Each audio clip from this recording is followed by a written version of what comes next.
প্রবল শক্তির অবতার বলরাম কেন কুরুক্ষেত্র যুদ্ধে অংশ নিলেন না? চলুন তাহলে আজকে আমরা জেনে নিই বলরাম অবতারের সেই অপূর্ব কাহিনী।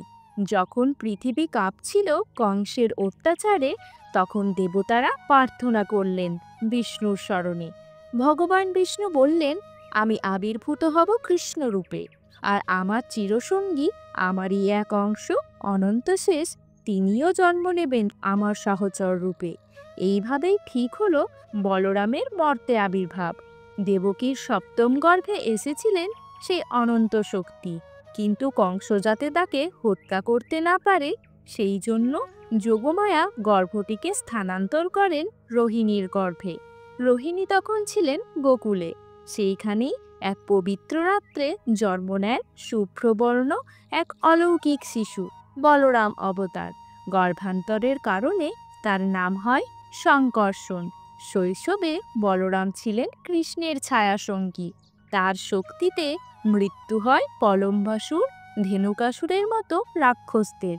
তার হাতে লাঙল ও মুষল শক্তি ও কৃষির প্রতীক। এই জন্যেই তিনি হলেন হলধর, হালধারী, শস্যের রক্ষাকর্তা।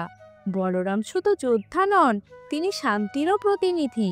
কুরুক্ষেত্রের মহাযুদ্ধের সময় তিনি নিরপেক্ষ থাকেন। তিনি বিশ্বাস করতেন ধর্ম কখনো পক্ষপাত করে না। দ্বারকা ধ্বংসের পরে বলরাম চলে যান সমুদ্র তটে।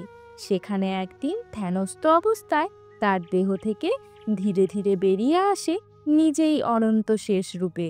তিনি উঠতে থাকে আকাশ পথে আর মিলিয়ে যান সমুদ্র জলে। বলরাম ত্যাগ করেন মর্তদেহ, ফিরে যান তার চিরন্তন রূপে। বলরাম ছিলেন না শুধু মাত্র কৃষ্ণের ভ্রাতা, তিনি ছিলেন শক্তি, সংযম ও সত্যের মূর্ত প্রতীক।